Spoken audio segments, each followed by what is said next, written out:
Hey, what's going on? It's your boy BT, and I came here to talk some boxing with the hundreds and hundreds of True School Sports subscribers. What's going on, guys? Now, if you didn't hear the news, we've been waiting for an opponent to be announced with Terence Crawford.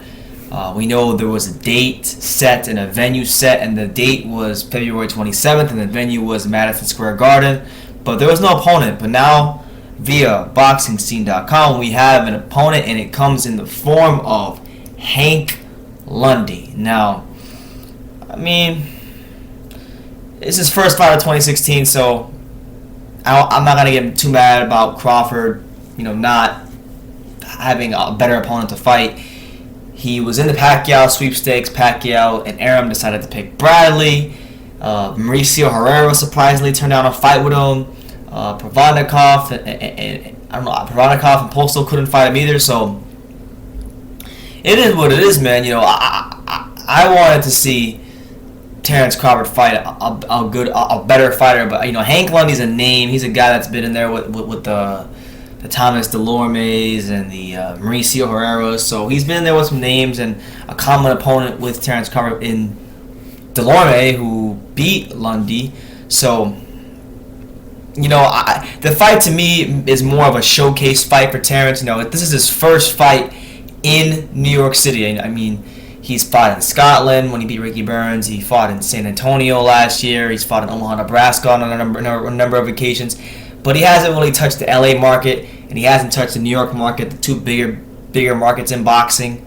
And now that he's becoming one of the best pound fighters in the world, this is a very important fight for him because he's in the marketing capital of the world. He's in one of the biggest cities in the world, and with Lundy agreeing, it's gonna be the headline on the card. Felix Verdejo is supposed to be fighting on that same exact card. So hopefully I'll be there. I'm trying to be there for that New York City card. I would love to be there. But see, what they say. But in regards to the fight, Hank Lundy is a guy that's not afraid of anybody. He's willing to take on all comers, and I'm sure he's going to be a very game opponent. He turned down a fight with unbeaten welterweight Frankie Gomez, and it's going to be a good fight. But what am I looking for? I'm looking for something. I think it's Bob Arum. Is it Bob Arum who said this? Oh yeah, Bob Arum. So Bob Arum has some quotes on BoxingScene.com, and he basically came out and he said that, I quote, "For Terence, it's important to get him that exposure in New York City. He only fought twice in 2015, and we want to get him in the ring at least 3 times in 2016. He's a huge attraction in his hometown, Omaha, Nebraska. So now the plan is to build him up around the country, and turn him into a big star." So Top Rank and Arum, they built a lot of big stars before, and they're trying to build another one in Terence Crawford. And I don't think that's too hard because once the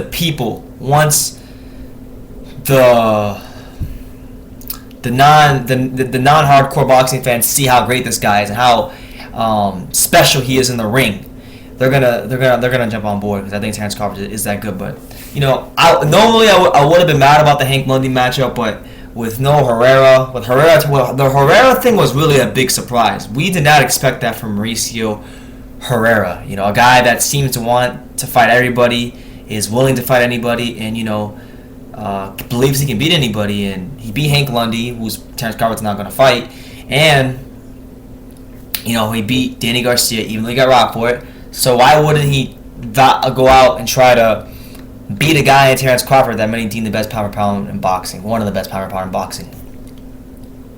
Part of that could be just because he knows the politics of everything, and he knows that even if he goes in there and he boxes a 12-round shutout, he'll get robbed. And it's sad because Herrera, he won the Benavidez fight, he won the Garcia fight, but didn't get credit for those wins. And maybe he's just afraid of Terence getting a gift decision, which honestly, I think Terence won that fight. But if Herrera was to go on there and put up a performance good enough to win, he wouldn't get the decision. So it is what it is, man. But Terence Crawford, February 27th, New York City. That'll be not too far after my birthday, so that's pretty good news for me. I'm getting a little early birthday present here by the homie T-Bud, getting his first fight of the year announced, and I'm glad that he's going to get some more exposure. He didn't get the Pacquiao fight, which is what I wanted for him. He's not getting the Postal unification right away. and he's not getting Provodnikov or Herrera because they're gonna fight each other. So, at the very least, he's gonna get some more exposure in a bigger market, somewhere where every fighter in boxing has to go and prove themselves, become popular in the sport. So that's the news. February 27th, Lundy, Crawford, Verdejo on the co-feature, Madison Square Garden. Let me know what you guys think about the matchup. What do you think about Terence Crawford overall, as far as them marketing him outside of Omaha, Nebraska, and where he usually fights, and outside of this fight here, what are some fights you want to see for Terence Crawford down the road? Leave your comments down below. Take the time to subscribe, and until next time, take care, guys. Salute.